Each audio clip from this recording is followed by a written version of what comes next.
जरांगे पाटील शिव्या कोणाला देतोय? म्हणजे तुम्हाला काय वाटतं जरांगे पाटील आणि देवेंद्र फडणवीस यांचं भांडण झालं असं तुम्हाला वाटतं?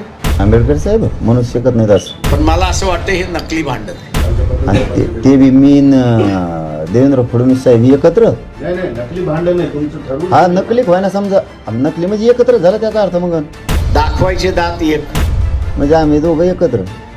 मी ऐकतो, मला विश्वास नाही बसत, कारण ते शक्यतो बोलताना ही बोलते असं स्टेटमेंट मला नाही वाटत ते करू शकते. आणि खायचे दात वेगळे. ज्यांना चर्चा करायची आहे, मग मनोज जरांगे असतील, ओबीसीचे नेते असतील आणि राजकीय जे काय सर्व पक्षीय नेते आहेत, यांनी एकत्र बसून हा मार्ग काढला पाहिजे. मुंबईतून सुद्धा आमदाराला हाकलून द्यायची वेळ आली लोकांनी, हे समजून घेणं गरजेचं आहे. मराठ्यांना ओबीसीतून आरक्षण दिल्याशिवाय आता पर्यायचं नाही, या भूमिकेवर सगळे सरकार आल्याशिवाय पर्याय नाही, हे यांनी समजून घ्यावं. यांनी विनाकारण अभियान राबवून जर डावचायचा प्रयत्न केला तर परिणाम खूप वेगळ्या दिशेने जाणार. ही आमची जाहीर भूमिका पहिल्या दिवसापासून होती, ती सरकारची भूमिका आजही कायम आहे. आणि त्यामुळे कुणी कुणावर आरोप करता कामा नये. ते का सत्तेत आहेत का?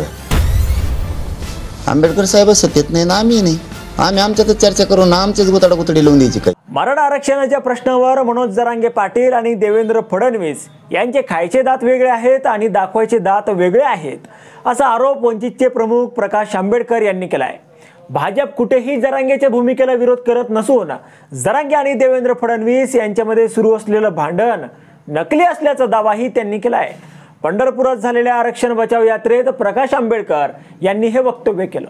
ते म्हणाले की राजकारण समजून घ्या, जरांगे पाटील आणि देवेंद्र फडणवीस यांचं भांडण नकली आहे असं सांगत प्रकाश आंबेडकर म्हणाले की भाजपने ओबीसी विरोधात भूमिका घेतली आणि जरांगे पाटील यांनी फडणवीस यांना विरोध केला तरच हे भांडण खरं आहे असं समजून घेऊ, अन्यथा हे भांडण नकली असेल.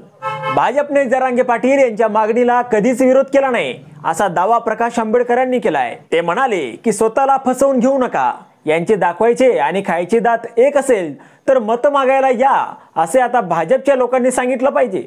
ओबीसी मराठा आरक्षण वादावर शरद पवारांनी आता पळवाटा शोधू नये असा टोला देखील प्रकाश आंबेडकरांनी लगावला.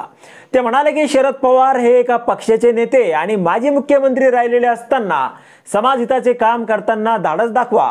शरद पवारांची ही पळवाट आहे. ते गेले अनेक वर्ष मुख्यमंत्री पदावर राहिलेले मराठा नेते आहेत. त्यांनी तर हा प्रश्न मागे सोडवायला पाहिजे होता, परंतु ते आता या प्रश्नावरून पळवाट काढत आहेत. मराठा आणि ओबीसी वादावर तोडगा काढण्यासाठी मनोज जरांगे पाटील, छगन भुजबळ आणि लक्ष्मण हाके यांनी एकत्र बसवून प्रश्न सोडवावा असं आवाहन शरद पवार यांनी केलं होतं.